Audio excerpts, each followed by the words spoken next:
Nagsimula ang kwento sa isang malaking syudad sa gabi na kumikinang ang mga gusali. Sa loob ng isang umaandar na van, may masamang balita na inanunsyo sa radyo. Nalaman na bigo na naman ang mga Korean hunter sa isang 6-star gate. Dahil dito, galit na galit ang publiko online sa kanilang ipinakita. Nagreklamo ang isa sa mga ahente sa sasakyan na ang kanilang tunggalian sa Japan ay nakaraan na, ngunit sinubukan ng isa pang kasamahan na manatiling positibo at magtiwala sa mga baguhan.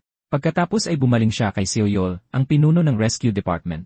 Walang emosyong sumagot ang binata na problema ito ng mga hunter. Pagkatapos, nainis si Akali sa kanyang ugali at sinabihan siyang mag-focus sa misyon. Patuloy siyang nagrereklamo na pare-pareho lang ang lahat ng guild hunter. Nag-isip lang ang ating bida tungkol sa karaniwang reklamo ng isang empleyado. Bahagi sila ng mga agency hunter, isang organisasyong nasa gitnang antas. Nahahati ang ahensyang ito sa 3 magkakaibang departamento, athletes, supervision, at rescue. Sa sistemang ito, trabaho niyang iligtas ang mga tao mula sa loob ng mga gate. Gayunpaman, ang kanyang pangunahing kakayahan ay mas mahalaga. Sa sandaling iyon, nagsimulang umilaw ng matindi ang mga mata ng bida. Ang tunay niyang tungkulin ay maging isang tracker, ang maghanap ng mga tao. Dumating ang team sa lokasyon ng misyon at hinarap ang isang malaking gate. Pumalakpak ang squad leader para makuha ang atensyon ng lahat. Inanunsyo niya na ang misyon ay iligtas ang mga miyembro ng Epic Guild sa loob.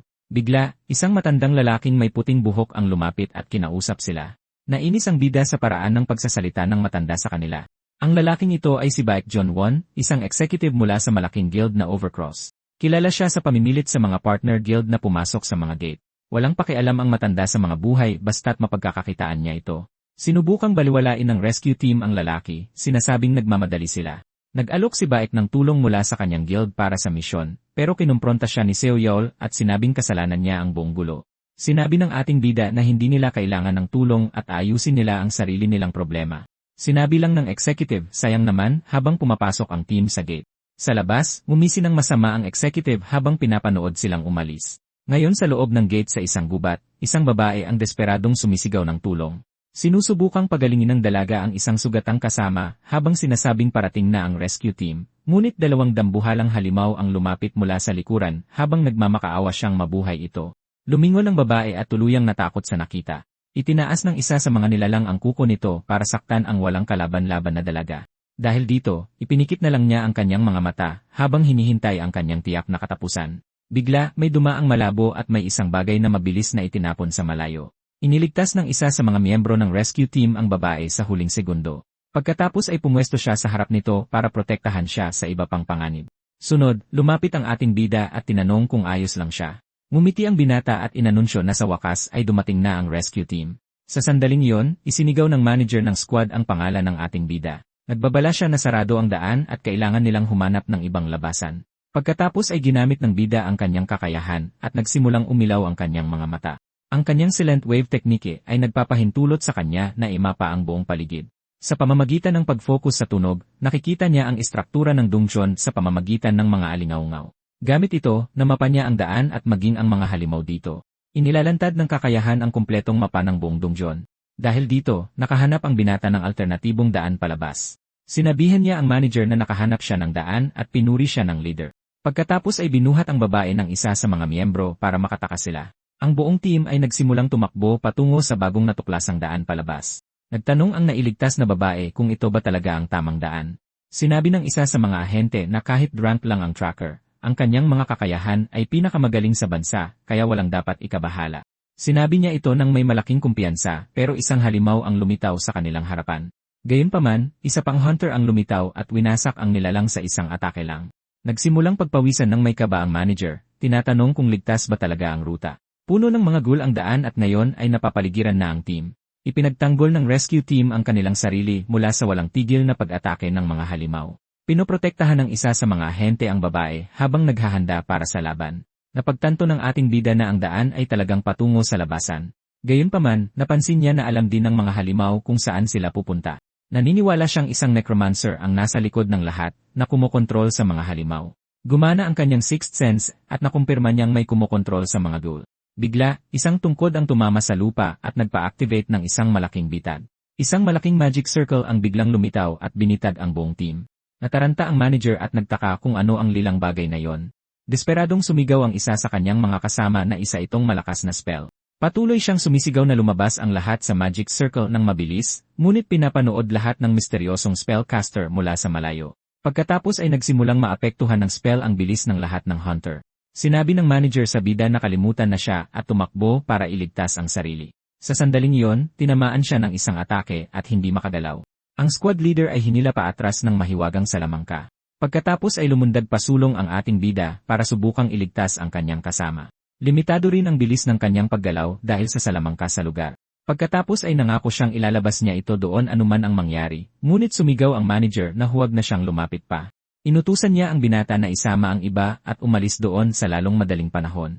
Mukhang desidido ang leader na isakripisyo ang sarili para mailigtas ang natitirang team. Nagngangalit siya ng ngipin habang tinatanggap ang kanyang kapalaran upang mabuhay ang iba. May malungkot na tingin, humingi ng paumanhin ang manager sa kanyang desisyon, ngunit sinabi ng ating bida na huwag siyang umakto na parang tapos na ang lahat. Naiwan ang binata mag-isa sa gitna ng bilog, napapaligiran sa lahat ng panig. Pagkatapos ay lumingon siya at sinabing pinaglalaruan lang sila ng kalaban. Matinding umilaw ang kanyang mga mata habang nakatitig sa kadiliman sa unahan. Sa wakas, inilabas ng dungeon boss, si Caracal, ang kanyang tunay na anyo. Sinabi ng halimaw na ito ang plano pero nagulat siya sa binata. Ngumisi ang ating bida at sinabing baka sabihin niya ang kanyang sikreto kung hahayaan siyang mabuhay ng halimaw, ngunit hindi nagustuhan ng dungeon boss ang pang-aasar at naghanda ng umatake. Pagkatapos ay sumugod siya pasulong, sinasabing gagawin niyang isa sa kanyang mga goal ang binata. Nagsimulang lamunin ng sumpa ng halimaw ang katawan ng ating bida. Nagbabala ang isang system message na bumababa ang kanyang buhay habang sumisigaw siya sa sakit. Mula sa malayo, nagdadalamhati ang manager, iniisip na nasayang lang ang sakripisyo ng binata.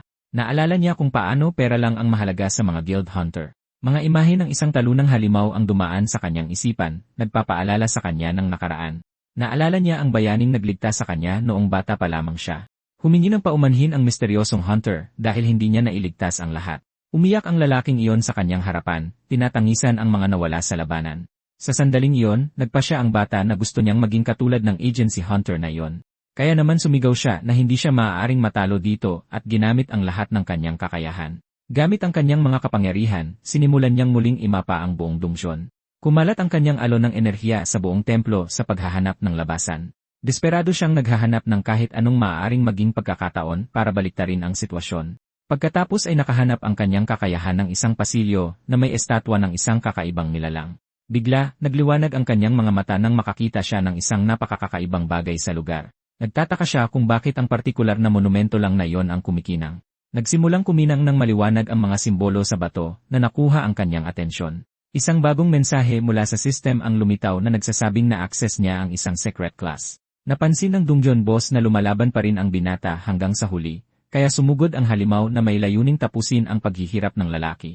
Napapaligiran ang ating bida at wala nang matatakbuhan mula sa mga halimaw.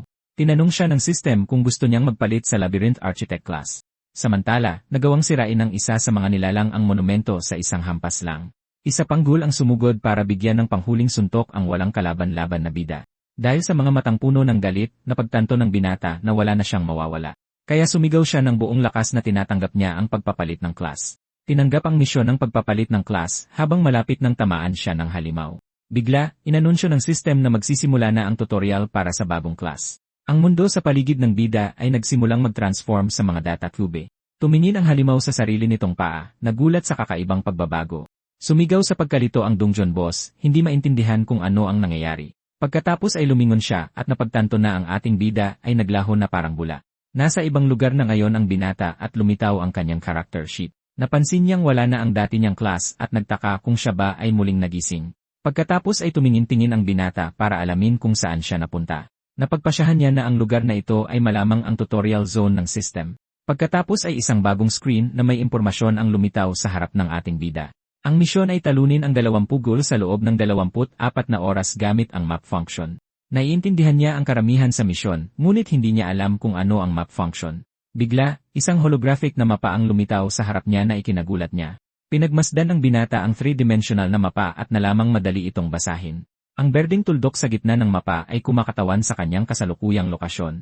Ang natitirang bahagi ng mapa ay nagpapakita ng isang malaking labyrinth na may ilang pulang tuldok. Naisip niya na ang mga pulang tuldok na iyon ay ang mga ghoul na kailangan niyang habulin. Ang refleksyon ng mapa sa kanyang mata ay nagpapakita na naiintindihan niya kung paano ito gumagana. Para sa isang tracker na tulad niya, ang gawaing ito ay parang sisiw lang. Sa isang buntong hininga ng ginhawa, naghanda ang binata para sa bagong hamon. Ngumiti siya ng may kumpiyansa at naghanda upang simulan ang kanyang class tutorial. Pero kaagad, isang galit na ghoul ang lumitaw sa harap niya na handang sumalakay. Nang hindi nagsasayang ng oras, sumulong ang binata at tinumba ang nilalang gamit ang kanyang bagong armas. Inanunsyo ng system na nag-level up siya, ngunit mayroon pang 4 na halimaw na natitira. Iniisip niya na mas madali ang tutorial kaysa sa inaasahan at nagpatuloy. Pagkatapos niyan, ginamit ng ating bida ang kanyang map skill para hanapin ang mga halimaw. Ipinagpatuloy ng hunter ang pangangaso at binawasan ang bilang ng target. Kampante siya hanggang sa isang dambuhalang nilalang ang nagsimulang humabol sa kanya. Ang pinakamasama pa ay hindi lumitaw ang halimaw na iyon sa mapa tulad ng ibang mga ghoul. Pagkatapos ay pumasok ang lalaki sa isang malaking pasilyong bato para simulan ang pangangaso, ngunit hindi sigurado ang binata kung kaya niyang talunin ang ganoong kalakas na nilalang. Kahit na, kailangan niyang tugisin ang iba ng mabilis para magkaroon ng oras na harapin ito. Kaya tumakbo ang bida upang hanapin ang mga natitirang halimaw sa maze. Bigla, isa sa mga huling ghoul ang lumitaw sa harap niya para sa isang pagtutuos. Naghahanda ang lalaki para sa laban at pinasalamatan ang halimaw sa pagdating para matalo ng mag-isa. Dahan-dahang lumalapit ang nilalang na handa na ang matutulis nitong kuko. Gayunpaman, napagtanto ng ating bida na isa pala itong ambush. Lumitaw ang malaking halimaw at 2 pang ghoul na nakapalibot sa hunter. Nagsisisi siya sa pagmamadali dahil sa oras at hindi pagsuri sa mapa. Ngayon kailangan niyang kumalma at bumuo ng bagong plano ng napakabilis. Ang problema ay napapaligiran siya at kailangan niyang lagpasan sila para makatakas. Kahit paano niya ito isipin, ang sitwasyon ay parang isang laro ng chess. At sa larong ito, ang kanyang nag-iisang piyesa ay nasa posisyong checkmate. Pinagpawisan ng malamig ang lalaki sa pag-iisip na ito na ang kanyang limitasyon bilang isang hunter. Ngunit napagtanto niya na masyadong kakaiba ang sitwasyon para sa isang simpleng tutorial. Kaya sumigaw ang binata sa system na humihingi ng isang bagay na magagamit niya sa pakikipaglaban. Tumugon ang system sa pamamagitan ng pag-activate ng lahat ng kanyang mga skill ng sabay-sabay. Hinamon ng ating bida ang mga nilalang na subukang pabagsakin siya gamit ang lahat ng kanilang lakas. Bigla, isang bagong skill na tinatawag na rotating block ang natuklasan. Bago pa niya maintindihan, isang dice cube ang nabuo sa paligid niya. Isang holographic na kamay ang lumitaw at sa isang simpleng paghipo, pinaikot ang malaking dice cube. Nalilito ang lalaki sa salitang spin habang hawak ang braso ng isang halimaw. Sakto namang sabay-sabay na tumalon ang 3 ghoul para salakayin ang walang kalaban-laban na hunter. Ngunit habang umiikot ang cube, nagbago ng posisyon ang plataporma kung nasaan ang ating bida, kaya't nahulog ang mga halimaw sa butas kung saan siya dating nakatayo. Nalilito ang mga nilalang, hindi maintindihan kung saan napunta ang binata. Pagkatapos ay sa wakas ay napagtanto niya kung paano niya dapat gamitin ang kanyang bagong espesyal na skill. Nakangiti, iniisip niya na mas magiging madali na ngayon ang pangangaso. Gamit ang bagong teknike, nagawa niyang paghiwalayin ang mga halimaw para labanan sila isa-isa. Kaya tumakbo ang lalaki sa bagong likhang pasilyo, tumatakas mula sa 2 ghoul. Sinamantala niya ang pagkakataon at inatake ang isa sa mga nilalang na naiwan. Sunod, tinapos ng hunter ang isa pang halimaw gamit ang kanyang energy dagger.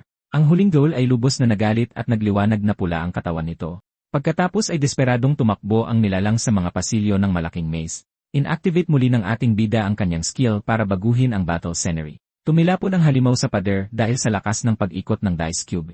Mula sa malakas na pagtama, bumagsak ang nilalang sa lupa na tuluyang talunan. Ngayon, ang huli at pinakamalakas na lang sa mga halimaw ang natitira para tapusin ang misyon. Kaya sumulong ang binata para sa huling laban kontra sa pinuno ng mga ghoul. Sa isang direktang tama, sinaksak niya ang dambuhalang nilalang sa gitna ng dibdib.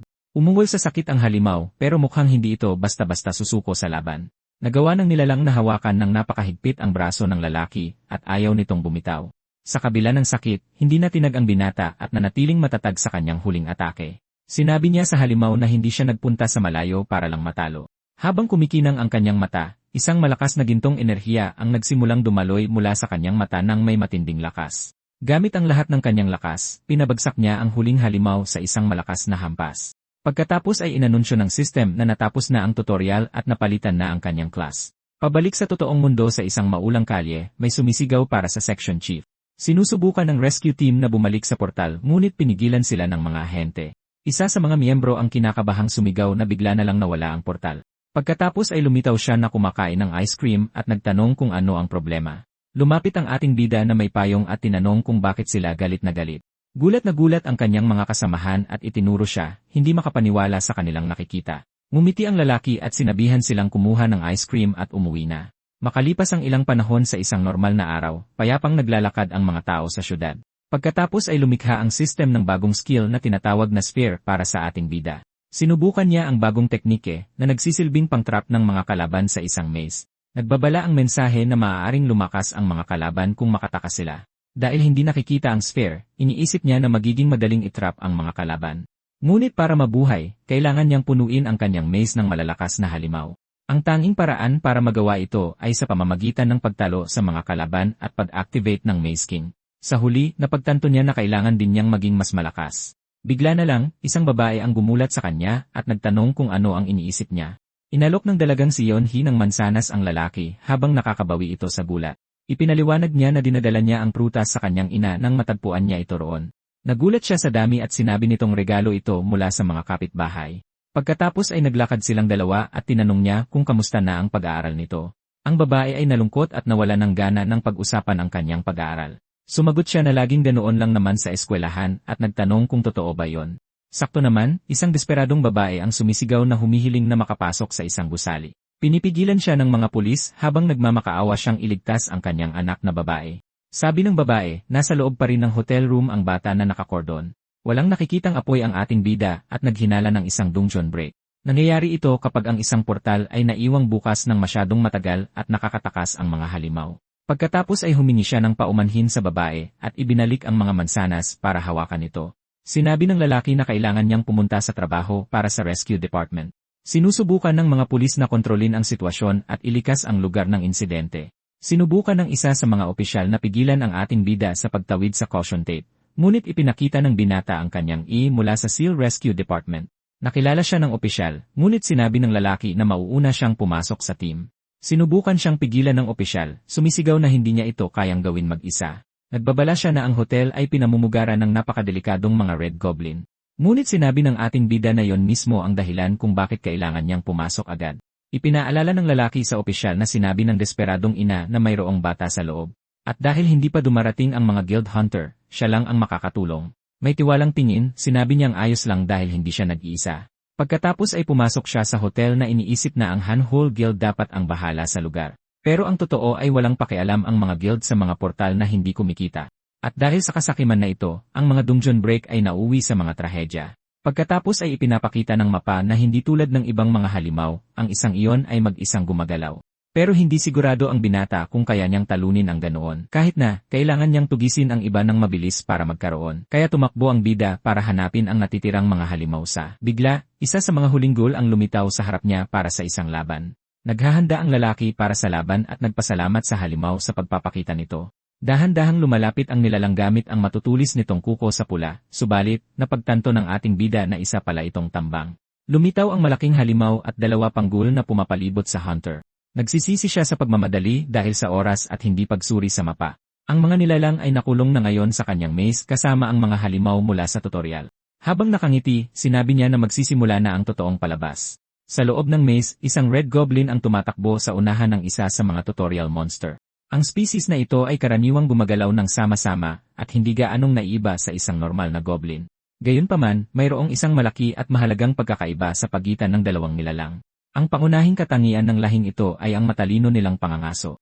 Iyon ang dahilan kung bakit nagtulungan ang tatlong goblin para atakihin ang lilang halimaw na nag-iisa.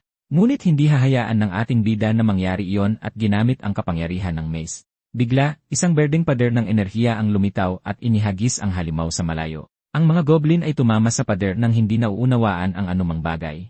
Ang mga nilalang ay naitapon sa malayo at hindi makaatake sa halimaw. Napansin ng lalaki na mabilis silang nasasanay sa maze. Pagkatapos ay naglakad siya sa pasilyo at sinabing kailangan niyang bantayan sila. Hinahamon ng binata ang mga halimaw na subukang maging matalino sa loob ng kanyang maze dahil doon, sila ang magiging biktima, hindi ang mga mangangaso. Pagkatapos ay natagpuan niya ang karatula para sa 17 liye floor at nagtungo para sa pagsagip. Pumasok ang lalaki sa isa sa mga silid at sinimulang hanapin ang maliit na babae. Nagtatago si Munting Sami at tinanong ng hunter kung siya nga ba talaga yon. Habang nakangiti, sinabi niya sa kanya na hindi na kailangang mag-alala dahil inasikaso na niya ang lahat. Pagkatapos ay naglakad silang dalawa ng magkahawak kamay sa malaking pasilyo ng hotel. Tinanong niya kung natalo niya ang mga halimaw at kinumpirma ng lalaki na. Iniisip niya na isang magandang ideya ang pagkulong sa mga goblin sa maze. Kung hindi niya ginawa iyon, natagpuan na sana siya ng mga ito. Bigla na lang, isang system message ang lumitaw sa harap ng ating bida. Sinasabi sa abiso na higit sa kalahati ng mga halimaw sa maze ang natalo na. Pagkatapos ay dinala niya ang bata sa elevator at nagsara ang pinto para bumaba ito. Nagtanong ang bata kung hindi ba siya sasama at nagpaalam ang lalaki ng nakangiti. Sinabi niyang kailangan niyang kunin ang huling halimaw na naiwan sa hotel. Sa loob ng sphere, tinatapos ng Red Goblin King ang lahat ng mga ghoul. Napagtanto ng hunter na maaaring sirain ng Goblin Chief ang kanyang maze. At dahil kailangan niyang suriin ang isang bagay doon, nagpasya siyang siya na ang bahala rito. Pagkatapos ay nagbukas ng portal ang ating bida sa sahig at pumasok sa sarili niyang maze. Sa loob ng maze, nagulat ang lalaki sa tanawin ng pagkawasak. Napagtanto niya na talagang malaki ang pinsalang ginawa ng Goblin King sa lugar. Kaya sinabihan niya ang halimaw na tigilan na ang panggugulo sa kanyang mga ghoul at tinawag ito. Isang pader ang gumalaw at sinukol ang Goblin King sa isang pasilyong walang labasan. Ang nilalang ay tumama sa pader na walang matatakbuhan. Pagkatapos ay sinenyasan ito ng ating bida para sa huling laban gamit ang isang kumpas ng kamay. Nagalit ng husto ang Goblin King at sumigaw na tatapusin niya ang taong iyon. Gamit ang nag-aapoy nitong sibat, sumugod ang nilalang sa ating bida, ngunit kalmado at mahusay na naiwasan ng lalaki ang atake. Iniwasan niya ang atake at dumaan lang sa kanya ang halimaw na hindi man lang makatama. Pakiramdam ng binata na magaan ang kanyang katawan sa kabila ng pagod mula sa nakaraang laban. Ipinapakita ng kanyang status sheet ang level na naabot niya bilang isang maze designer. Plano lang niyang subukan ang kanyang mga kakayahan at gamitin ang mga ghoul sa laban. Ngunit ngayon iniisip niya na kaya niyang talunin ang Goblin King ng mag-isa. Pagkatapos ay sumugod muli ang nilalang gamit ang nag-aapoy nitong sibat. Gayunpaman, hinarang ng ating bida ang atake gamit ang isang pagsabog ng asul na enerhiya. Sinubukan ng halimaw na ipilit ang atake, ngunit masyadong malakas ang enerhiya para dito, sinamantala ang pagkakataon. Nagpakawala ang lalaki ng isang malakas na suntok sa nilalang. Tumilapon ang Goblin King dahil sa lakas ng impact ng suntok. Pagkatapos ay naghanda ang ating bida na ipagpatuloy ang laban ng hindi nagpapahinga. Pinapasalamatan niya ang halimaw sa sadyang paghagis sa kanya sa malayo. Tinitingnan ng Goblin King ang sugatan nitong kamay at tinanong ng lalaki kung lalaban pa ba ito. Samantala, ang kamay ng ating bida na nasugatan din ay kusang gumagaling. Sinabi niyang maaari na rin niyang tanggalin iyon sa kanyang listahan at kinukwestiyon kung nasaan ang lakas ng hari. Sinabi ng binata na namuhunan siya ng 2,000,000 at ayaw niya ng anumang gulo. Lalong nagalit ang nilalang sa pang-aasar ng ating bida. Pagkatapos ay nag-isip siya kung takot na ba sa kanya ang Goblin King ngayon. Sa sobrang galit, sumabog ang halimaw sa isang alon ng apoy at kapangyarihan. Ang sibat nito ay kumikinang ng matindi at nagpakawala ito ng isang mapanirang atake habang sumisigaw na tatapusin niya ang lalaki. Sumugod ito gamit ang lahat ng lakas para sa huling atake. Hinarap niya ang halimaw at sinabing gusto niya talagang makita iyon gamit ang sarili niyang mga mata. Sumugod ang Goblin King gamit ang buong lakas at walang takot para sa pinakamalakas nitong atake. Ngunit sa sahig, isang kadena na may padlock ang umaktong parang bitad. Ito ay isang hindi maiiwasang repulsion device sa alinman sa mga maze ng system. Ang halimaw ay pagkatapos ay itinapon paitaas ng buong lakas at sumabit sa kisam. Nagpaalam lang ang ating bida ng may ngiti at isang napakakalmadong pamamaalam. Inanunsyo ng system na na-activate na ang spiked ceiling trap. Bumitaw ang mga kadenang nakahawak sa nilalang at hinayaan itong mahulog. Pagkatapos ay pinagmasdan ng lalaki ang malalaking batong tulis. Tiningnan niya ang halaga na 20 gold para magkabit ng bitag sa maze at habang nakangiti, napagtanto niyang sulit na sulit ang pamumuhunan sa mga bitag. Pagkatapos ay ipinaalam sa kanya ng system na nag-level up na siya at naisama na ang horde. Pabalik sa hotel, lumabas ang ating bida kasabay ng pagdating ng medical team. Biglang may tumawag sa kanya at lumingon siya para tingnan kung sino ito. Hinarap siya ng section chief at tinanong kung ano ang ginagawa niya roon ng mag-isa. Pagkatapos ay tinanong niya kung totoo bang inasikaso ng lalaki ang lahat ng goblin. Sinabi ng binata na wala siyang naalala at sinabihan siya ng chief na maging tapat. Sa sandaling iyon, isang lalaki ang lumapit at sumabat sa kanilang usapan.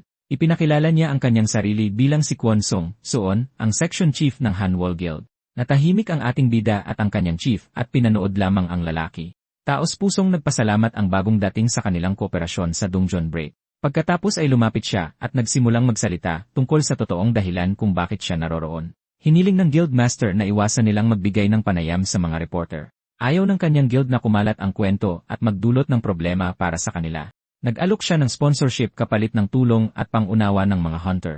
Iniisip ng ating bida na ganito nila pinapatahimik ang mga tao. Habang ang mga hunter ng ahensya ay nasa rank E, ang mga hunter ng guild ay umaabot sa rank A.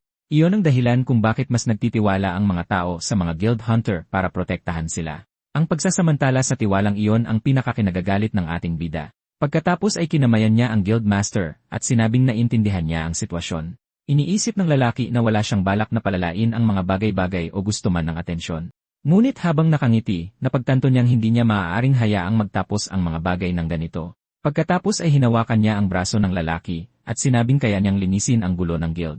At para doon, gusto niya ng 1,000,000,000,000,000 sponsorship para sa rescue department. Sinabi ng binata na kailangan nila ang pera para matugunan ang kanilang mga pangangailangan. Ang guildmaster ay lubos na nagulat at natigilan sa halaga. Makalipas ang ilang araw sa isang tahimik na parke, sinamantala ng lalaki ang pagkakataong mag-ehersisyo. Pagkatapos ay huminto siya saglit at uminom ng malamig na inumin para magpahinga. Matapos malutas ang kaso sa hotel, nakakuha siya ng 2 araw na nararapat na pahinga. Iniisip ng binata na nalutas niya ang lahat ng mag-isa at nakakuha pa ng pera mula sa guild.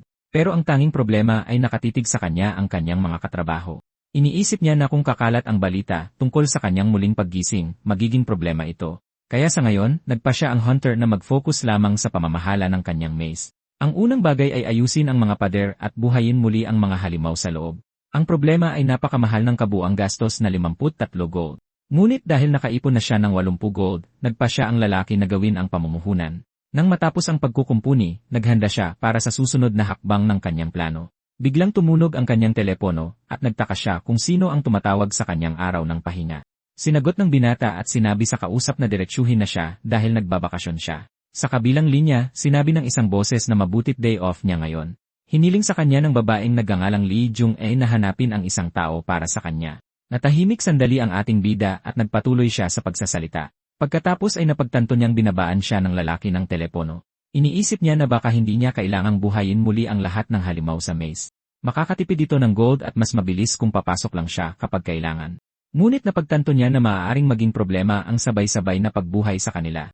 Nainis ang lalaki at sinigawan ang babae sa telepono, ngunit nagmakaawa ito ng tulong.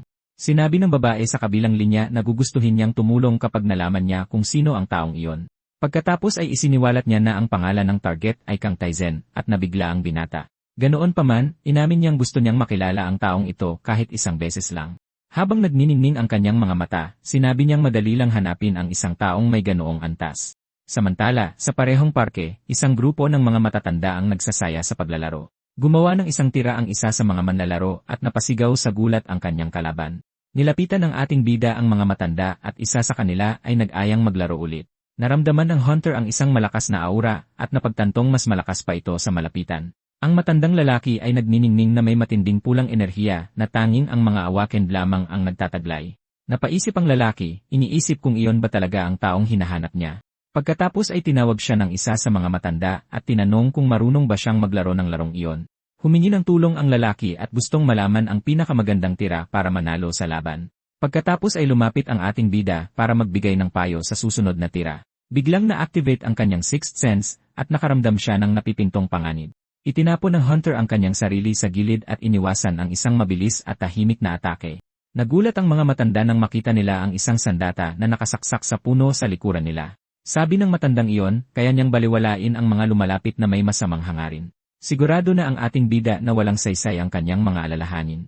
Ang lalaking iyon ay isa sa 5 pinakamataas na rank na hunter sa buong South Korea. Ang elite na hunter na ito ay kayang gawing nakamamatay na sandata ang kahit ano, at ito si Kang Taizen, ang makapangyarihang Master of Arms na isang rank A hunter. Biglang lumitaw ang umatake sa kanya at tinawag siyang Master. Mabilis na lumapit ang lalaki, ngunit tila hindi natuwa ang matanda rito. Pagkatapos ay tinanong ng Master of Arms ang ating bida kung galing ba siya sa Surveillance Department. Sumagot ang lalaki na isa lamang siyang simpleng scout mula sa Rescue Department. Habang nakangiti, ipinagmalaki niyang ang pagkakaroon ng napakaraming talento ang kanyang tanging kapintasan. Tinitigan siya ng mas matandang hunter at sinabing ayos lang sana siya kung hindi siya masyadong madaldal. Sa sandaling iyon, dumating ang babae mula sa telepono at tinanong kung ano ang ginagawa ng lalaki doon. Sinabi niya sa master na nagtipon na ang mga trainee at kailangan na nilang bumalik agad. Pagkatapos ay tinanong ng babae ang ating bida kung paano niya nahanap agad ang matanda. Sumagot siya na dahil ito sa napakagaling niya at sinabing tapos na ang kanyang trabaho. Ngunit pinigilan siya ng Master of Arms sa pag-alis at tinawag siyang isang mayabang na bata. Sinabi niya na dahil isa ring hunter mula sa administrasyon ang binata, dapat itong sumunod sa kanya. Dinala siya ng matanda sa isang malaking gusali dahil gusto niyang subukan ang kanyang mga kakayahan. Samantala, ipinapaliwanag ng isang salaysay na bawat awakened na tao ay mayroong maximum na kapasidad. Nangangahulugan ito na gaano man sila magsumikap, hindi nila malalampasan ang kanilang mga limitasyon. Gayunpaman, hindi tinutukoy ng system ang lahat dahil hindi masusukat ang martial arts. Sa madaling salita, posibleng lumakas sa pamamagitan ng kahusayan sa sandata. At sa dahilang ito, sinasanay ng Master ang mga batang hunter ng bagong henerasyon. Nagtipon ang lahat ng hunter mula sa administrasyon sa isang malaking training room. Kabilang sa kanila ang ating bida at ang iniisip lamang ay ang bumalik sa kanyang maze. Pagkatapos ay tinawag ng Master ang isa sa mga estudyante at tinanong kung gaano na siya katagal nagsasanay. Nagkomento ang ibang mga estudyante na isa siya sa ilang rank E hunter doon. Sinabi ng Master na may potensyal siya at iyon ang dahilan kung bakit siya nasa harap ng lahat. Habang hawak ang isang espada, tinanong ng matanda ang batang hunter.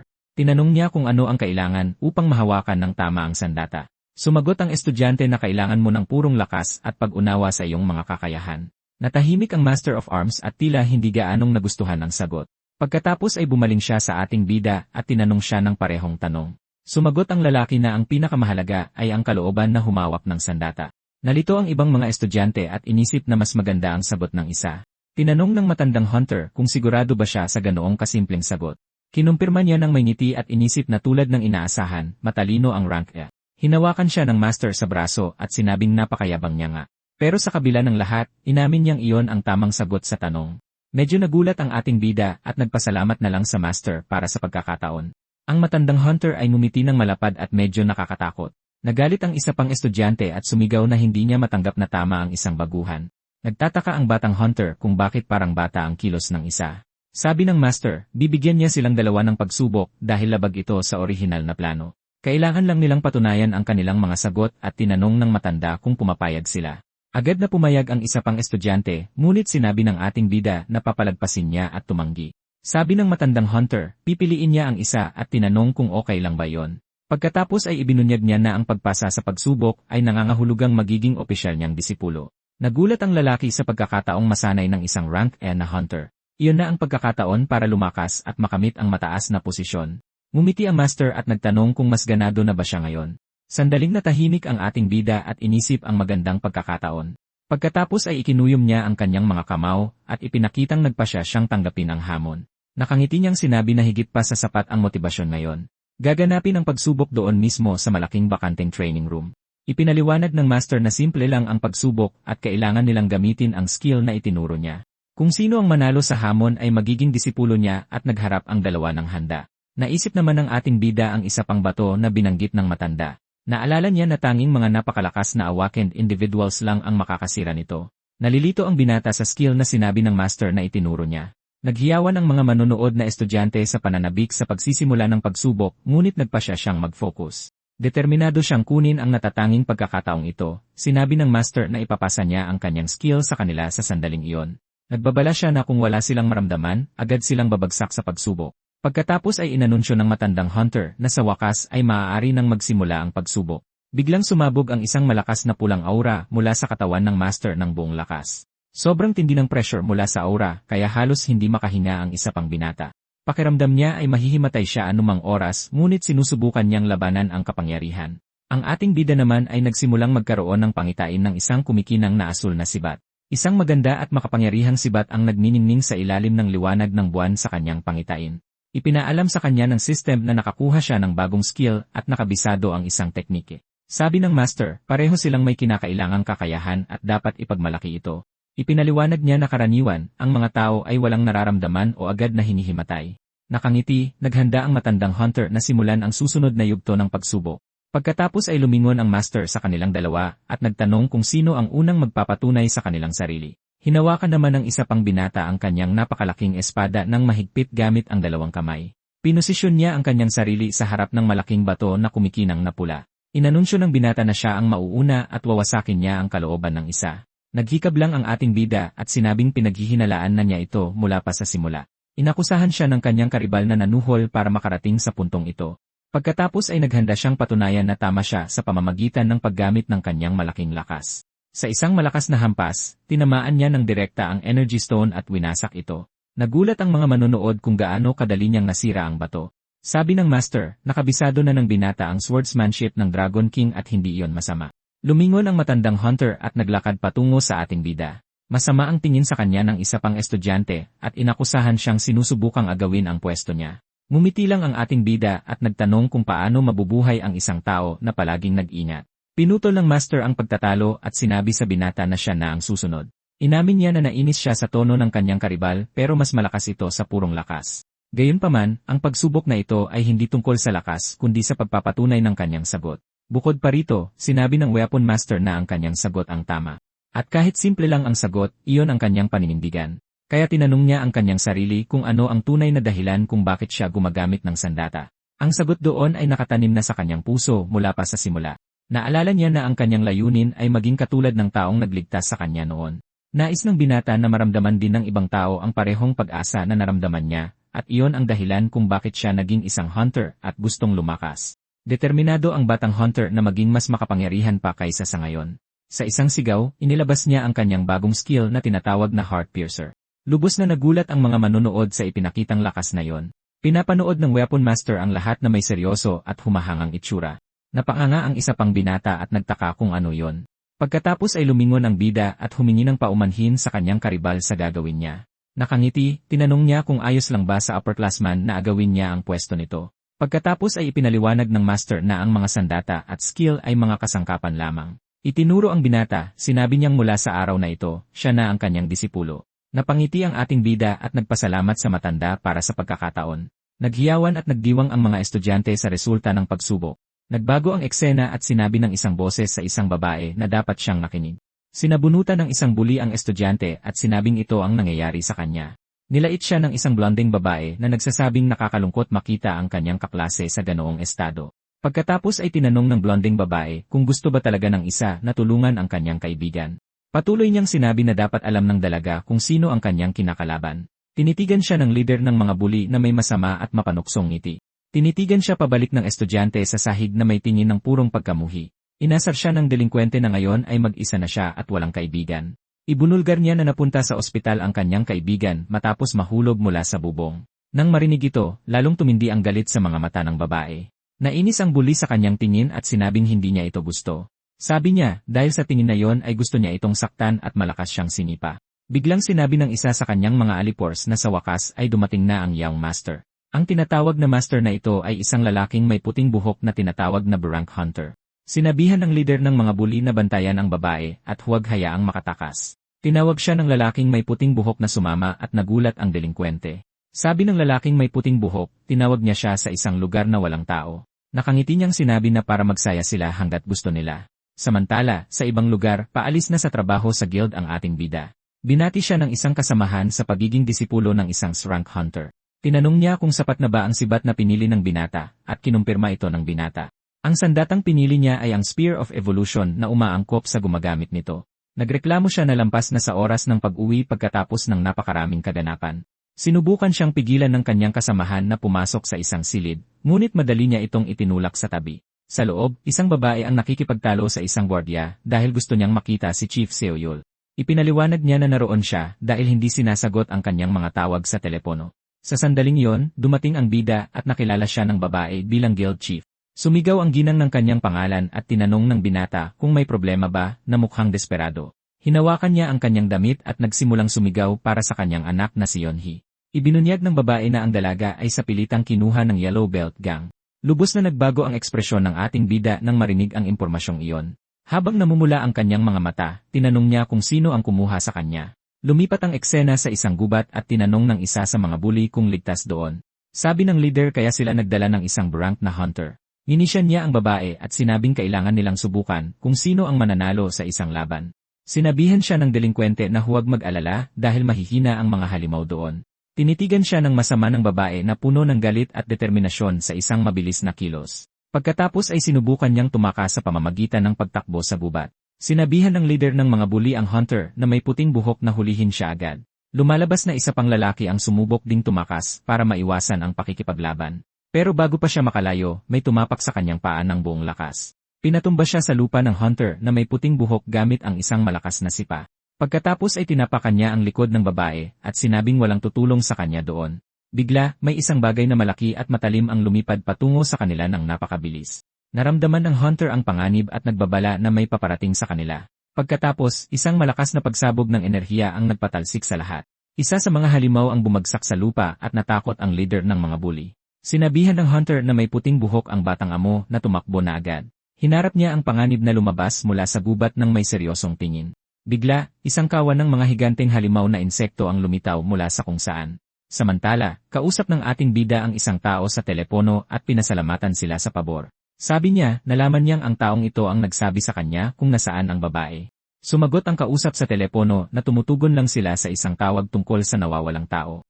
Ang lalaking ito na nagngangalang Kyung Jungmin ay nagbabala sa bida na mag-ingat ng mabuti. Sumagot ang ating bida na huli na para mag-alala siya tungkol doon. Pinagmasdan niya ang gubat at nagkomento na isa itong lugar na hindi niya kailanman titirhan. Ang lugar na iyon ay kilala bilang Yellow Belt at isinara matapos ang isang dungeon break. Sa kabila ng kanilang itsura, ang mga halimaw doon ay hindi itinuturing na napakalakas ngunit narinig niyang napakatuso at mahirap kalabanin. Gayunpaman, napansin niyang mas mahina sila kaysa sa mga Red Goblin. Tumatakbo ang binata habang iniisip na kailangan niyang iligtas ang babae sa lalong madaling panahon. Bigla, isa sa mga halimaw ang nagpakawala ng matulis na bagay sa direksyon niya, ngunit nagawang iwasan ng batang hunter ang atake sa isang mabilis na kilos. Napalibutan siya ng isang malaking kawan at sinimulan ng sistema na buuin ang kanyang sibat. Isang bola ng enerhiya ang lumitaw sa kanyang kamay at sinabi niyang wala siyang oras para sa kanila. Nakangiti, sinabihan niya ang mga halimaw na tawagin ang lahat ng kaibigan nila. Ang mga nilalang ay lumipad patungo sa kanya, handang umatake ng buong lakas. Isang higanting kawan ng mga halimaw ang nagtipon at walang tigil na lumipad patungo sa kanya. Ngumiti ang bida at nagkomento na marami na talaga silang kaibigan. Lumapit sa kanya ang mga higanting insekto, handa para sa isang malawakang pag-atake. Walang takot, sumugod ang binata patungo sa kawan para simulan ang laban. Pagkatapos ay sinimulan niyang labanan ang lahat ng halimaw gamit ang kanyang asul na enerhiya. Sa kabila ng kanyang tiwala, inamin niyang nagiging mapanganib ang sitwasyon. Ipinapakita ng sistema na bumababa ang bilang ng mga kakamping unit sa labirinto. Napagtanto niya na kung makaakit pa siya ng mas maraming halimaw, maaaring gumuho ang labirinto. Gayunpaman, alam niyang hindi niya kayang harapin ang ganoong karaming kalaban ng mag-isa. Dahil sa sitwasyon, naisip niya na sa kasong iyon, mayroon na lang siyang huling pagpipilian. Sinabi ng binata na kailangan niyang gamitin ang kanyang huling paraan laban sa kanila. Nakangiti, tinanong niya ang mga halimaw kung gusto ba nilang maglaro sa tubig. Pagkatapos ay nagpakawala siya ng isang malaking alon ng enerhiya na nagpatalsik sa lahat. At para tapusin ito, sinipa ng batang hunter ang bola ng enerhiya ng buong lakas. Dahil doon, ang kanyang full charge attack ay lumikha ng isang malaking ipo-ipo ng enerhiya sa lupa at isang malakas na pagsabog ang naganap na lumamon sa lahat ng nasa paligid. Isa sa mga halimaw ang bumagsak sa ibabaw ng isang red goblin na naroon. Tila nalilito ang nilalang sa nangyayari.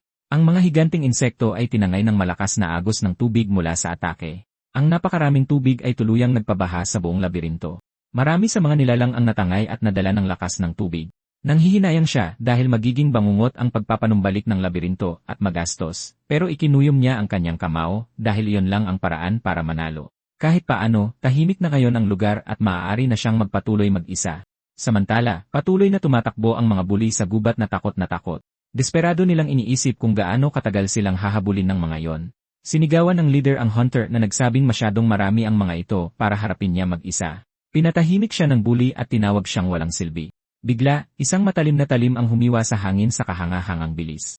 Gulat na gulat ang isa sa mga alipors nang makita niyang may lumipad sa kanyang tabi. Gulat na gulat din ang leader at ang babae sa nangyayari. Lumalabas na isa sa mga halimaw ang tinamaan mismo sa ulo ng isang matalim na sandata. Nagbabala ang hunter na may puting buhok na may paparating pang mga kalaban.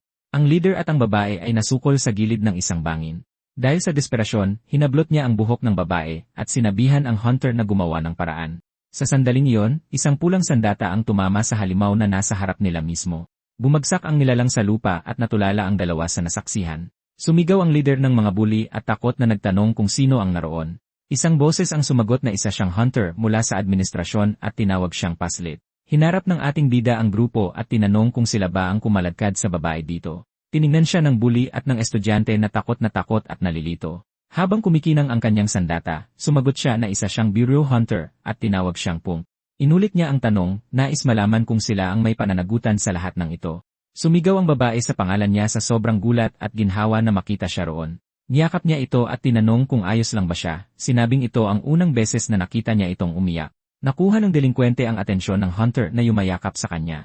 Turo niya at sinabing alam niyang alam ng bida ang daan palabas at nag-alok ng pera kapalit. Sinabihan ng estudyante ang binata na huwag siyang pansinin at umalis na lang sila, pero humingi siya ng paumanhin sa babae na nalito sa kanyang ginawa. Ginamit niya ang isa sa kanyang mga kakayahan para himatayin ang estudyante. Inihiga niya ito sa lupa at sinabing tatapusin niya ito ng mabilis para mailabas siya roon. Habang nasa lupa ang kanyang sibat, lumingon siya at tinanong ang bully kung ano sa tingin niya ang ginagawa niya. May masamang ngiti, sinabi niyang may gagawin siya. Hindi niya pwedeng hayaang makita ng dalaga. Nagalit ang leader ng gang at tinanong kung kilala ba ng Hunter kung sino ang kausap niya. Sumagot ang bida na kilala niya si Park Jin-tae, anak ng isang Supreme Court judge. Alam din niya ang lahat ng krimeng ginawa ng delinkwente noon. Inakusahan siya ng binata na isang taong tinatakpan ang lahat ng kanyang krimen gamit ang pera. Walang sabi-sabi, isang malakas na sipa ang pinakawala ng batang Hunter sa mukha ng bully. Lubos na nagulat ang delinkwente sa lakas at sakit ng sipa na yon. Hinawakan siya ng bida at hinamon siyang subukang gamitin ang pera niya para makalabas dito. Habang nagniningning ang kanyang mga mata, inasar niya ito at sinabihan subukang tuksuhin siya ng pera. Pagkatapos ay malakas niya itong itinapon patungo sa gubat malayo roon, ngunit sinalo siya ng Hunter na may puting buhok at inatake ang bida gamit ang kanyang gintong espada. Lumingon siya sa Hunter at sinabing tapos na ang pangangaso sa mga peste. Tinitigan siya pabalik ng lalaking may puting buhok ng may seryoso at mapanghamong tingin. Sumigaw ang bully at tinawag siyang baliw na bastardo, sinasabing mamamatay siya roon. Sumugod ang Hunter na may puting buhok at inatake ang bida ng isang hiwa ng espada, ngunit madaling hinarang ng batang Hunter ang atake gamit ang kanyang sibat.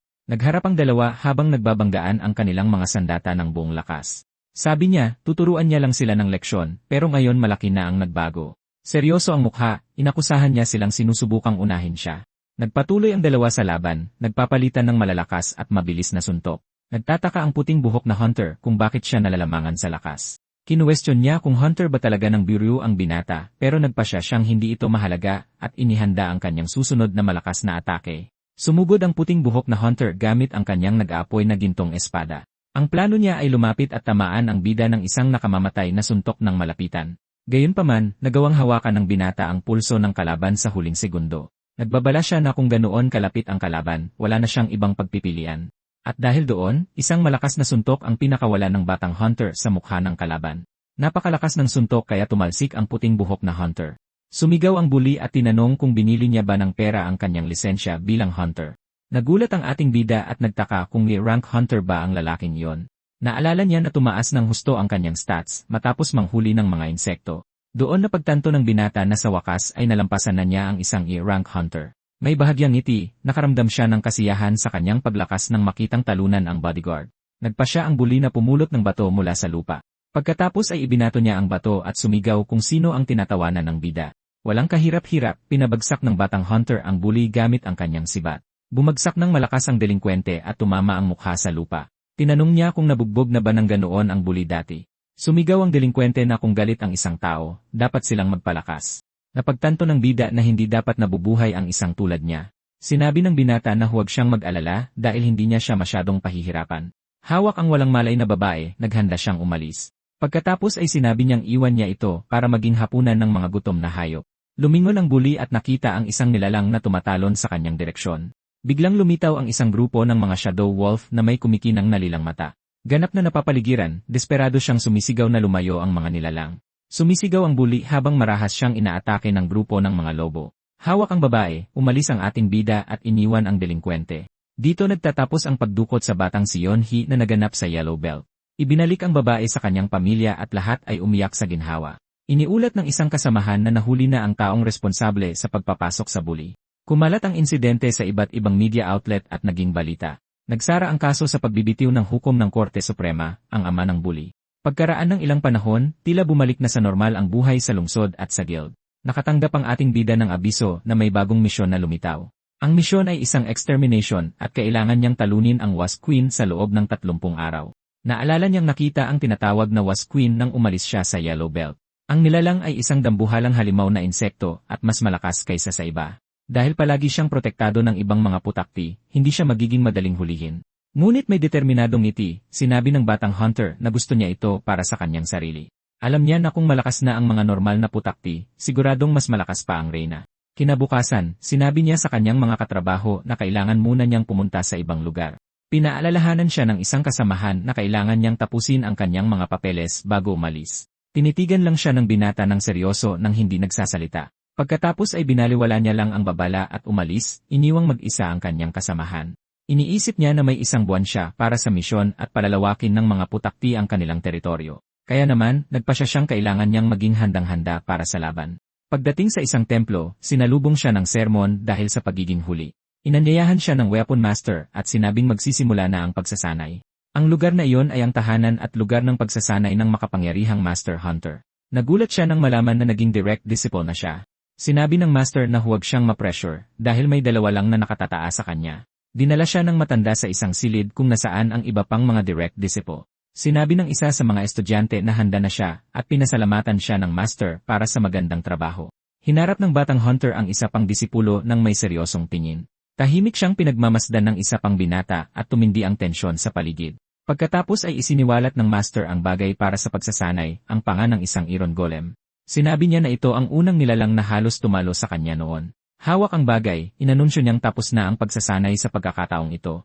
Bigla, isang malakas na pulang aura ang sumabog ng buong lakas mula sa katawan ng matandang master.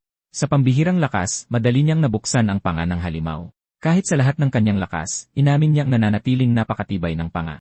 Pagkatapos ay pinagkabit niya muli ang dalawang bahagi ng panga ng walang kahirap-hirap. Humanga ang ibang mga disipulo at nagtaka ang ating bida kung gawa ba sa bakal ang kanyang katawan. Lumingon ang master at sinabi sa batang hunter na siya na ang susubok. Hawak niya ang bagay at iniisip na ang kasalukuyang level niya ay lumampas na sa isang E-rank hunter. Kahit na hindi niya ito mabuksan ng buo, naniniwala siyang kaya niya itong igalaw kahit kaunti. Ngunit pinapanood siya ng matandang master na may ekspresyon ng lubos na pagkagulat sa kanyang mukha. Nagulat ang binata nang mapagtantong hindi niya maigalaw ang panga kahit kaunti. Ipinaliwanag ng master na ang pagsasanay ay magpapalakas sa kanya at sinabihan siyang patuloy na subukan. Nagbabala siya na walang ibang pagsasanay hanggat hindi niya nabubuksan ang panga. Naging desperado ang ating bida at patuloy na sinusubukang buksan ang bagay gamit ang buong lakas. Pinapanood siya ng isa pang disipulo at iniisip na alam na niyang paborito lang siya ng master. Nagbago ang eksena at nakita natin ang isa pang disipulo na papaalis sa dojo pagkatapos ng isa pang sesyon ng pagsasanay. Naalala niya na 2 taon na siyang nagsasanay ng husto sa Martial Arts Association. Ngunit ang naging direct disciple ay isang lalaki mula sa administrasyon na kararating lang. Nakasandal sa rehas, iniisip niyang paano man niya tingnan, napaka-injusto ng lahat. Bigla, isang boses ang bumati sa kanya at nag-good day sa senior na si Jeong Jonso. Ang ating bida ang bumati sa kanya sa pagiging pangalawa sa huling pagsusulit. Lumapit siya at sinabing kahit holiday, maganda pa ring dumating ng maaga para magsanay. Sinabi ng binata sa isa na magsalita ng impormal sa kanya, ngunit agad na tumanggi ang senior. Tinanong ng mas matandang binata kung nilinis niya ba ang buong dojo ng mag-isa at kinumpirma niya. Pagkatapos ay hiniling niya sa baguhan na huwag na itong gawin dahil nagiging hindi komportable ang iba. Lumingon ang bida at nagtanong kung kailangan ba talagang hatiin ang mga gawain doon. Ipinaliwanag niya na ang pagiging direct disciple ay hindi nangangahulugang gusto niyang ipasa ang trabaho sa iba. Nakangiti, sinabi niyang lahat sila ay nandoon para magtagumpay ng sama-sama sa huli. Tinitigan ng senior ang baguhan at inisip sa sarili na nakakainis ito. Naalala niya na sa nakalipas na 2 linggo, mas nagsanay ang binata kaysa sa lahat ng walang palya. Bukod pa rito, hindi siya kumikilos na parang nakatataas kahit na isa siyang direct disciple. Maganda rin ang pakikitungo ng bida sa lahat at palaging nakikipagbiruan sa kanyang mga kasamahan. Nagsasanay siyang parang baliw at patuloy na sinusubukang buksan ang panga ng halimaw. Inaamin ni Jungso na dahil sa lahat ng ito, mas lalo siyang naiinis, ngunit inamin din niya na ang baguhan ay eksakto kung sino ang gusto niyang maging. Bigla, nagsimulang gumalaw at medyo lumagitik ang batong panga. Natuwa ang binata at nagdiwang, sinasabing muntik na niyang makuha. Bigla, inalok siya ng senior ng isang bote ng tubig at nagulat ang binata. Pinayuhan niya itong huwag magsobra sa pagsasanay at tinawag siya sa kanyang formal na pangalan. Nakangiti, nagkomento ang bida na medyo natagalan bago niya alisin ang mga formalidad. Tila sa wakas ay nagkaayos na ang dalawa at naging tunay na magkaibigan. Bigla, nakarinig sila ng tunog ng busina at nagtaka kung ano yon. Ipinaliwanag ng senior na yon ang tunog ng Overcross Guild na papunta sa isang misyon. Sabi niya, araw at gabi kung magtrabaho ang guild dahil marami itong miyembro sa hanay nito. Nagbago ang eksena at nakikita natin ang isang maaraw at napakatahimik na kabubatan. Isang grupo ng mga hunter ang lumabas mula sa isang lilang portal sa gitna ng kakahuyan. Nagkomento ang isa sa kanila na mas mabilis natapos ang trabaho kaysa sa inaasahan niya. Sabi ng isa, mabilis nga, lalo na't nakahuli sila ng isang steel orsi. Tinanong naman ng isa sa mga hunter kung pinapayagan bang hulihin ang mga halimaw. Ipinaliwanag ng kanyang kasamahan na ibinebenta nila ang mga nilalang sa bilyon-bilyon at doon nanggagaling ang kanilang sahod. Ipinakita naman ng binata ang isang kwintas mula sa tribo ng orsi at nagtanong kung may halaga ito. Sa loob ng energy cage, masamang nakatitig ang nilalang sa dalawa na may naggangalit ng ngipin at puno ng galit. Sinabihan siya ng hunter na itapon ang kwintas at sinabing walang bibili sa basurang iyon. Umungol naman sa galit ang Steel Ors at naghandang sumugod gamit ang buong lakas nito. Sinira niya ang energy cage at pinalaya ang sarili na ikinatakot ng dalawa. Nagbago ang eksena at nakikita natin ang ating bida at ang kanyang team na nagsasara ng isang portal sa lungsod. Nagtanong ang squad leader kung dapat na ba silang bumalik ngayong tapos na nila ang lahat. Ngunit sinabi ng binata na didiretso siya sa Martial Arts Association upang magsanay, ngunit tinanggihan niya ang paanyaya at sinabing hindi siya makakapunta dahil wala ang master sa dojo. Bigla, tumingala ng takot ang kasamahan at nagtanong kung anong nangyayari. Sa sandaling iyon, nakatanggap ang bida ng isang emergency alert para sa lahat ng team. Sinasabi sa alert na isang 3-star boss monster na dinadala ang nakatakas at ang lokasyon ng aksidente ay mismong sa Korean Martial Arts Association. Sa gitna ng pagkawasak, nagtataka ang isa sa mga disipulo kung saan nanggaling ang Orsi na iyon. Sumigaw ang isang estudyante sa isang batang babaeng disipulo na umalis doon sa lalong madaling panahon. Nag-aalala ang maliit na babae para sa master habang hinaharap ng Orsi si Zhang Jong-so. Kahit puro sugat na siya, nanatiling nakatayo si Zhang Jong-so at hinarap ang nilalang. Sa isang flashback, naaalala niya na lagi niyang iniisip na isa siyang henyo simula nang sumali sa Overcross. Inaliw niya ang kanyang sarili sa pagsasabing ang paggamit sa ibang mga guild ay isang pribilehiyo ng pinakamalalakas. Gayunpaman, iniwan siya ng kanyang mga kasama sa isang kuweba at doon, napagtanto niyang isa lang siyang piyesang madaling palitan sa guild. Noon lang napagtanto ng binata kung gaano kalupit ang mundo. Pero kahit na, hinawakan niya ang kanyang espada at ayaw maniwala na bulok ang mundo. Naalala niya kung sino ang nagligtas sa kanya at ngayon ay gusto na rin niyang tumulong sa iba. Gusto niyang gawing mas magandang lugar ang mundo habang sinusugod siya ng Orsi ng buong lakas. Sabi niya, ganoon siya nakatiis sa loob ng 2 taon at tinawag na kalbo ang halimaw. Halos hindi na makatayo ang binata pero kailangan niyang kumapit hanggat kaya niya. Nahihirapan siyang labanan ang atake ng Orsi kahit 1 minuto pa o kahit 1 segundo lang, pero inihagis siya ng halimaw sa malayo. Bigla, isang maliwanag na ilaw ang tumama sa braso ng Orsi ng buong lakas. Isang boses ang bumati sa kanya at nagsabing, magaling ang ginawa niya habang umaatras ang Orsi. Gulat na gulat si Junso nang mapagtantong ang ating bida ang dumating. Sinabi ng bida na ipaubaya na sa kanya ang lahat at tinawag siya ng system sa labirin. Dahil doon, mabilis na lumipat ang eksena sa loob ng isang puting labirin. Iniisip niya na dinala niya ang Orsi sa labyrinth para magpasikat, pero tumakbo siya palayo sa halimaw at napagtantong mas malakas ito kaysa sa inaakala niya. Nagtataka siya kung kalalaban lang ba talaga ng Steel Orsi sa Overcross. Sinimulang sirain ng halimaw ang mga pader ng labyrinth gamit ang purong lakas nito. Habang tumatakas mula sa nilalang, inaamin niyang mahihirapan siyang labanan ito ng mag-isa sa sandaling iyon. Pero kung ganoon, mayroon siyang plano at nang may ngiti, lumikha siya ng isang energy sphere para sa Orsi. Walang pag-aalinlangan, mabilis na inihagis ng binata ang asul na energy sphere sa malayo. Dahil doon, ilang mas maliliit na halimaw ang ipinatawag at sinimulang atakihin ang dambuhalang nilalang. Habang abala ang Orsi, inihanda niya ang kanyang pulang sibat para humanap ng pagkakataon. Umungol naman sa galit ang Steel Beast at naghanda para sa laban kontra sa mga bagong kalaban. Sa isang hampas lang, nagawang ihagis ng halimaw ang mga nilalang na umaatake rito. Nagulat ang ating bida nang makitang madaling sinisira ng kanyang kalaban ang lahat ng kanyang mga kakampi. Nagbabala ang system na nawawala ang kanyang mga kakampi at nagalit siya dahil nasayang lang ang pag-ayos niya sa labirin. Naiintindihan niya na hindi sapat ang mga ordinaryong halimaw at kailangan niyang gumamit ng isang mapanganib na plano. Nagpasya ang binata na kailangan niyang tumawag ng isang mas makapangyarihang nilalang para sa laban. Isang higanting paa ang tumapak sa sahig ng labirinth, dahan-dahang nagpapakita sa kanila. At bigla, isang dambuhalang nilalang ang lumitaw para harapin ang Steel Orsi sa arenang iyon. Iyon ang labyrinth boss, isang nakakatakot na nilalang na nagngangalang Zizori. Sumugod naman ang buong lakas ang labyrinth boss sa naghahandang Steel Orsi. Hinawakan ni Zizori ang Orsi ng may malaking puwersa at pinigilan ito sa loob ng ilang sandali. Habang abala ang kalaban, sa wakas ay nakahanap ng pagkakataon ang ating bida para umatake. Sinamantala ang pagkakataon, sumugod siya gamit ang kanyang pulang sibat para tamaan ang kahinaan nito.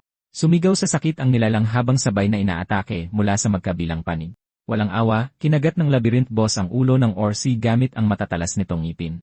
Sa tulong ng kanyang kakampi, nagawa ng binata na magbigay ng isang malalang tama sa dibdib ng Orsi. Bigla, inanunsyo ng system na natalo na si Zizori at hindi na ito makakatugon. Galit na galit ang binata dahil tinalo ng Steel Orsi ang kanyang pinaghirapan sa kanyang boss. Sumisigaw siya na ang kanyang boss ay naging abo na lang at hindi siya makapaniwala. Sa galit, sinipa niya ang katawan ng Orsi na lumipad sa kabilang dulo ng labyrinth. Inanunsyo naman ng system na biglang na-activate ang Steel Rain Trap. Dahil doon, isang malaking bilang ng mga bakal na pana ang lumipad patungo sa kalaban.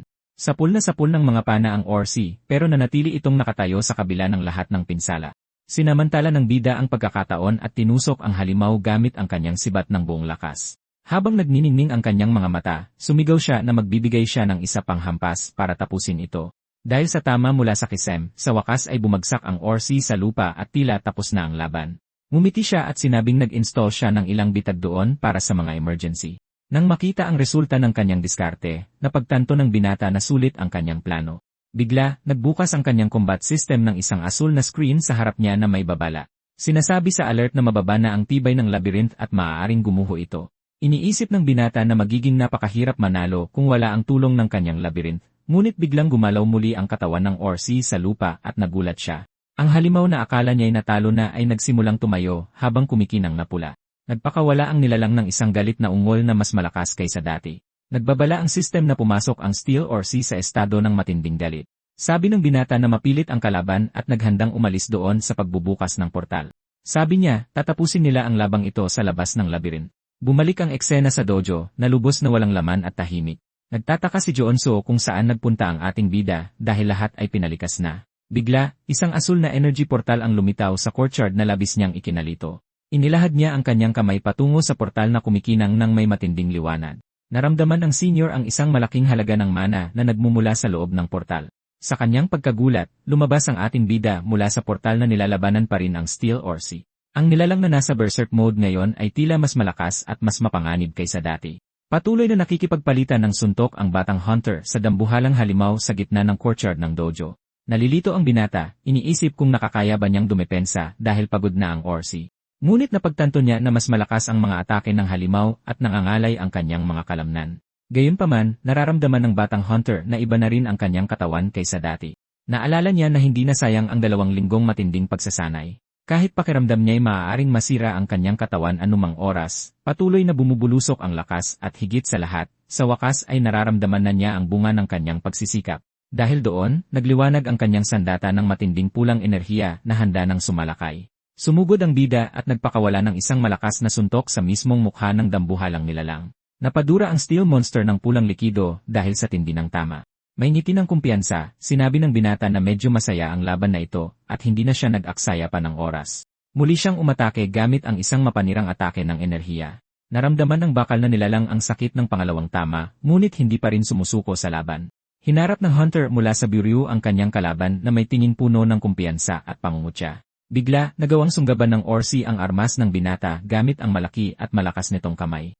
Na may galit na tingin, naghanda ang nilalang na gumanti ng atake gamit ang buo niyang lakas. Pagkatapos ay ibinagsak siya ng halimaw sa lupa ng looban, na lumikha ng isang malaking hukay. Napakalakas ng pagkakabagsak kaya tumilapon ang batang hunter sa kabilang dulo ng looban. Habang nakahiga sa lupa, napagtanto niyang nagagamit pa rin ng Orsi ang ulo nito kahit galit. Bumangon ang binata at nakita niyang ibinaon ng nilalang ang armas ng bida sa lupa. Pagkatapos ay sumugod ang halimaw sa walang armas na binata para sa huling atake. Bigla, may isang bagay na lumipad ng napakabilis patungo sa galit na nilalang. Ang senior pala iyon na nagpakawala ng isang malakas na sipa sa mismong mukha ng bakal na halimaw. Sumigaw siya na bibili siya ng oras at sinabihan ang bida na kumuha agad ng armas. Gayunpaman, itinapon siya ng Orsi sa isang hagupit lang ng walang kahirap-hirap. Pagkatapos ay sumigaw sa sakit ang binata nang tumilapon siya ng malakas. Ngunit sinabi ng batang hunter na nakakuha na siya ng armas at hawak ang isa sa mga ngipin ng Orsi. Sa isang hila, nagawa niyang bunutin ang pangil mula sa bibig ng halimaw gamit lang ang kanyang mga kamay. Sinabi niyang gagamitin niya ang lahat ng natitirang enerhiya sa kanyang katawan para sa huling tama. Tila nalilito ang higanting nilalang dahil sa sakit at pagkawala ng matatalas nitong ngipin. Habang nagniningning ang kanyang mga mata, sumigaw siya na pasasabugin niya ang enerhiya para tapusin na ang lahat. Pagkatapos ay isinaksak niya ang ngiping binunot niya sa bibig ng nilalang gamit ang buong lakas. Ngayon ang bakal na halimaw ay may gawa-gawang armas na puno ng enerhiya sa bibig nito. Sa isang suntok, mas lalo niyang ibinaon ang pangil sa lalamunan ng kanyang kalaban. Sumabog ang enerhiya at tuluyang nawasak ang ulo ng nilalang dahil sa tama. Inanunsyo ng system na nakakuha siya ng isang demonic na punyal bilang gantimpala sa pagkapanalo. Habang tinitingnan ang katawan ng halimaw, nagpasalamat siya dahil naging magandang pagsasanay ang laban. Naniniwala siyang dahil sa laban na ito, makakausad na siya sa susunod na pagsasanay. Samantala, isang boses ang nagtanong sa senior na nakahiga sa lupa kung ayos lang siya. Nagulat ang binata dahil nakilala niya ang boses na iyon, ito ay ang ating bida na nag-abot ng kamay para tulungan siyang tumayo. Sinabi ng binata na sa wakas ay nagising na ang kanyang kasamahan at matibay ito, puro pasanga lang. Napagtanto ng senior na ang ating bida pala ang tumulong sa kanya noong sandaling iyon. Nalilito ang binata at sinabihan ang kanyang kaibigan na magpahinga na lang dahil wala namang ibang tao doon. Sa wakas ay tapos na ang laban, sinabi niya sa kanyang kasamahan na tapos na ang lahat. Pagkatapos ay lumipat ang eksena sa kinabukasan sa punong tanggapan ng Management Bureau. Isang grupo ng mga reporter at photographer ang nagtitipon sa harap ng gusali. Bigla, isa sa kanila ang sumigaw at itinuro ang isang taong paparating sa lugar. Lumalabas na ang taong dumating ay ang direktor ng Overcross na nagngangalang Baek Junwon. Pinalibutan siya ng press at hiniling na magbigay ng ilang salita tungkol sa insidente. Lumapit ang direktor at sinabing gusto niyang humingi ng tawad sa mga biktima. Ipinaliwanag niya na ang ORC ay may mataas na halaga sa pananaliksik para sa agham. Nagwakas ang lalaki sa pagsasabing makikipagtulungan siya sa investigasyon at umalis. Bigla, isa sa mga reporter ang nagturo at nakilala ang ating bida na paparating. Pinalibutan siya ng press at tinanong kung paano natalo ng isang drunk ang ORC. Habang tinutulungan ng isang kasamahan, humingi siya ng paumanhin at sinabing mamaya na lang ang panayam. Pero isang mamamahayag ang nagtanong kung hindi ba masyadong mahina ang tugon ng Bureau. Ipinagpatuloy niya ang pagsasabing dapat napigilan ng Bureau ang isang insidenteng tulad niyon. Nainis ang binata sa tanong at sinabihan siya ng kanyang kasamahan na huwag na lang pansinin. Ipinaliwanag ng kanyang kaibigan na ang lalaki ay isang YouTuber na binayaran para gumawa ng kontrobersya at kalituhan. Nakangiti, napagtanto ng ating bida na gumagamit sila ng lahat ng uri ng maruruming pamamaraan. Pagkatapos ay sinabi niya sa kanyang kasamahan na babalik lang siya at lubos namang nalito ang kaibigan niya. Nilapitan ng binata ang YouTuber at tinanong kung live ba ang broadcast sa sandaling iyon. Na may seryosong tingin, sinabi niyang gusto niyang marinig ng mga tao ang kanyang sasabihin. Galit na galit, sumigaw siya sa kamera at tinanong kung masarap ba sa pakiramdam na bayaran para linisin ang gulo. Nagturo siya at sinabing sila ang gumagawa ng gulo at ang Bureau ang kailangang maglinis ng lahat ng ito. Ang mga tao at ang YouTuber ay naiwang tulala at walang masabi sa kanyang inasal. Nakangiti, lumingon siya at tinanong ang direktor kung hindi ba siya tama. Tinitigan lang siya pabalik ng lalaki na may napakasamang ngiti sa kanyang mukha.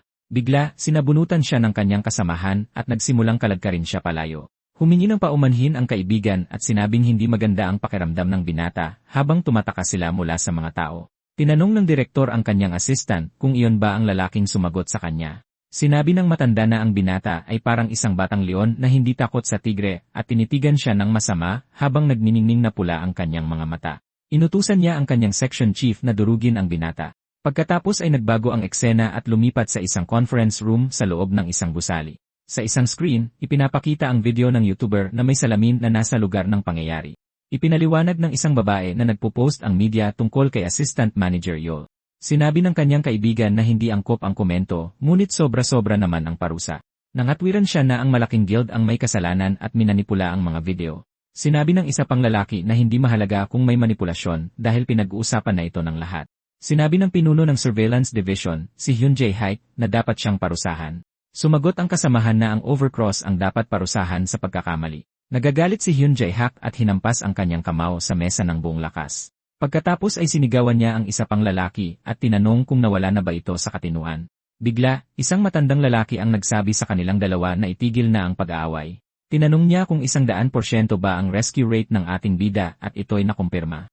Sinabi ng lalaki na isa siyang mahalagang asset at kailangan nilang panatilihin ang kanilang otoridad. Lumingon si Han Ji-ike at tinanong kung may iba pang plano ang kasamahan. Sinabi ng matandang lalaki na dahil gumawa sila ng hakbang, may darating na tugon. Iyon si Park Gwang-soo, ang direktor ng Management Bureau ng lungsod. Pagkatapos ay nagtatapos ang eksena na nagpapakita ng isang walang laman na pasilyo na maliwanag dahil sa sikat ng araw. May kumatok sa pinto ng kwarto ni Director Park Gwang-soo na naghihintay sa kanya. Isang boses ang nag-anyaya sa kanya na pumasok at dahan-dahan at maingat na binuksan ng ating bida ang pinto. Tinanong ng binata kung ipinatawag ba siya ng direktor para pag-usapan ang isang mahalagang bagay. Sinabihan ng matandang lalaki ang binata na umupo muna para sa kanilang pag-uusap. Sinabi niyang mayroon siyang napakahalagang bagay na tatalakayin sa hunter ng Bureau. Isang tasa ng mainit na tsaa ang inihain sa binata habang nagaganap ang seryosong usapan. Tinanong ng direktor kung ano ang iniisip niya at sinabi ng binata na maaari siyang magbukas ng cave. Nasiyahan sa sagot, sinabi ng matandang lalaki na medyo interesado siya sa kanya. Tinanong niya kung anong ranggo ang sa tingin ng binata na makukuha niya kung ulitin niya ang pagsusulit. Sumagot ang binata na hindi siya sigurado, ngunit tiyak na hindi ito ang kasalukuyan niyang ranggo. Sumang-ayon ang direktor at sinabing nakagawa siya ng mga bagay na hindi kayang gawin ng isang drunk. Gayunpaman, nagbabala siya na nagkaroon din sila ng maraming problema dahil sa binata. Nalilito ang ating bida at nag-iisip kung gusto ba niyang ilabas niya ang kanyang buong lakas. Si Direktor Park Kwang-soo ay isang dalubhasang politiko na matagal nang nasa pwesto. Naalala niya ang payo ng kanyang kasamahan na maging mapagkumbaba at tapat sa pag-uusap. Sa kabila ng payo, hindi siya sigurado kung dapat niyang banggitin ang labyrinth sa kanya, ngunit tiniyak sa kanya ng direktor na hindi niya itatanong kung paano siya lumakas. Ipinaliwanag niya na ang mahalaga ngayon ay kailangan ng bureau ang kanyang kapangyarihan. Diretsahang sinabi ng lalaki na ipapadala niya siya sa mga probinsya. Nagbago ang eksena at nakikita natin ang gusali ng bureau habang maganda ang paglubog ng araw sa lungsod.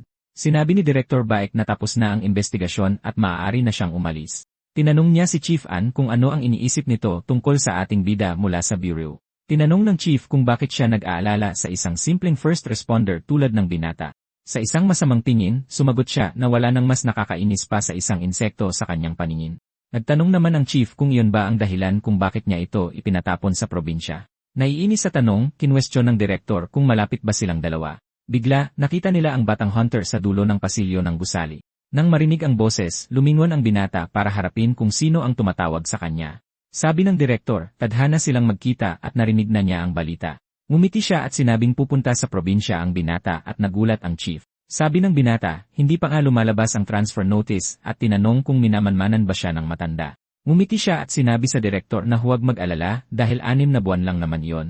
Kinamayan siya ng lalaki at nagkomento na napakapositibo ng batang hunter tungkol dito. Pagkatapos ay ipinaliwanag niya na narinig niyang mga section chief lang ang ipinapadala doon. Sabi ng direktor, malamang hindi alam ni Chief An at i-anunsyo niya ito mamaya. Ngumiti ang bida at sinabing na-promote siya at siya na ngayon ang bagong assistant manager. Nagulat ang lalaking puti ang buhok at ang kanyang assistant sa dobleng promosyon. Pagkatapos ay tinanong niya kung hindi ba masaya ang direktor at binati siya ng lalaki ng may ngiti. Kinwestiyon ng direktor kung basta-basta na lang ba nagpo-promote ang administrasyon. Sumagot ang binata na nangangahulugan itong ayaw nilang mawala ng isang magaling na talento. Taglay ang aura ng kapangyarihan, nagtitigan ang dalawa sa isang sandali ng purong tensyon at galit. Pinutol naman ng assistant ang laban at sinabi sa kanyang boss na umalis na. Sabi ng direktor na na-distract siya sandali at tila kumalma ng kaunti. Tumalikod sila ng kanyang assistant at nagsimulang maglakad palayo, ngunit biglang lumingon ang lalaking puti ang buhok at nag-alok ng payo sa binata.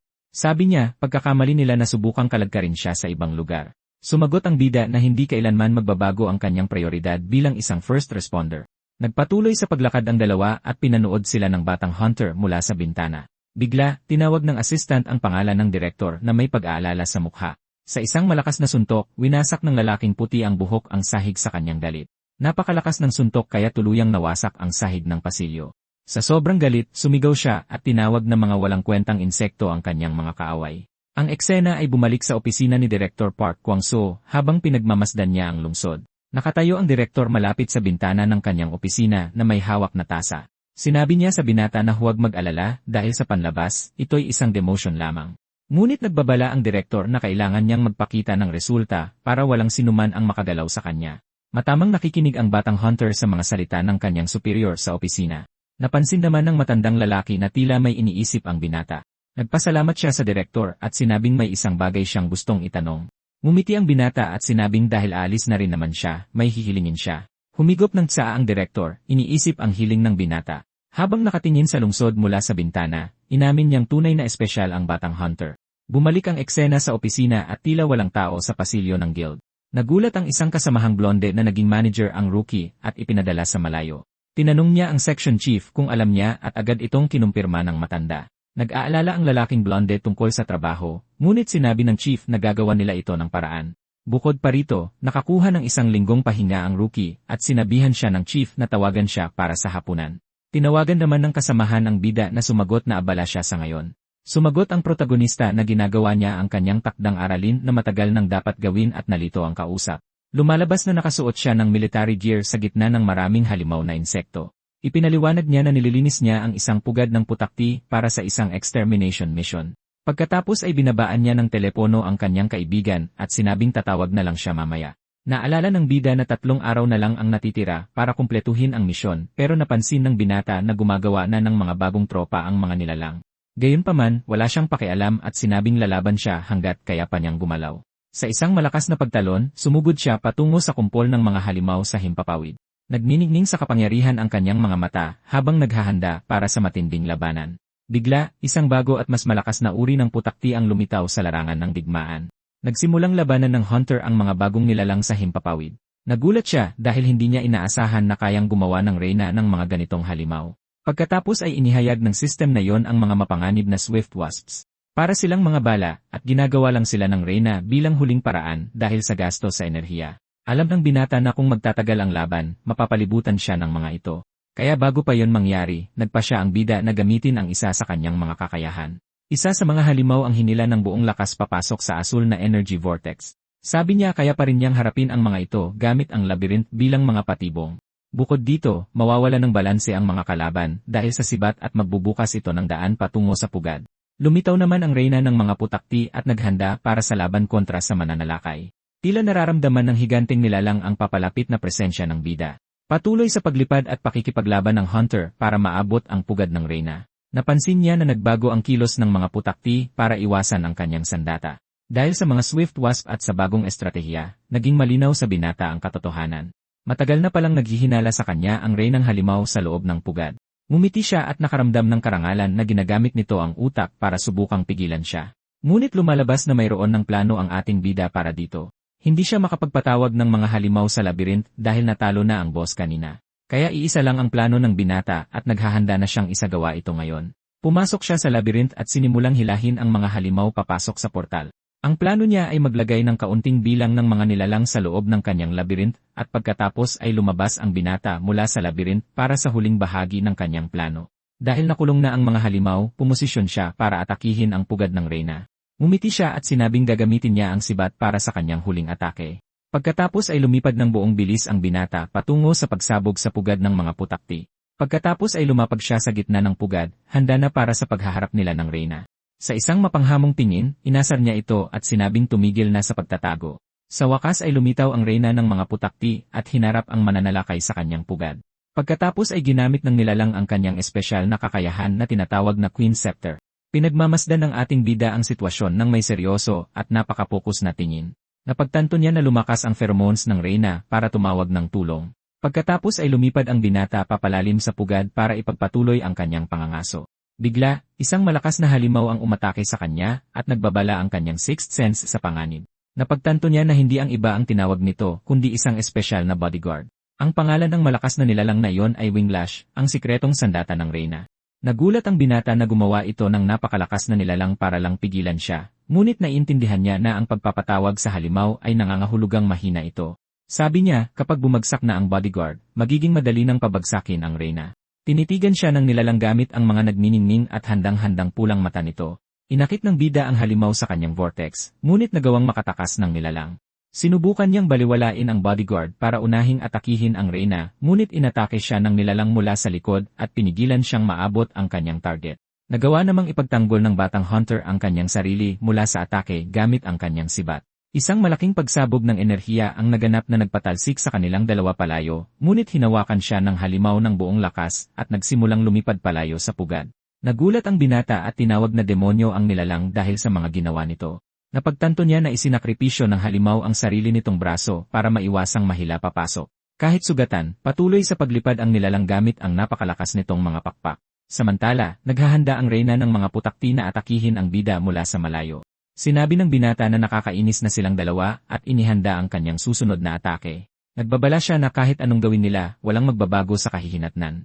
Isang napakalaking energy vortex ang humihila sa lahat ng nasa paligid nito nang may matinding puwersa. Dahil doon, parehong nahila ang mga nilalang papasok sa labirinto ng bida. Nagkomento ang binata na medyo nagbago ang plano pero hindi naman daw masama. Kasabay nito, binalaan niya ang nilalang na huwag basta-bastang gumalaw sa loob.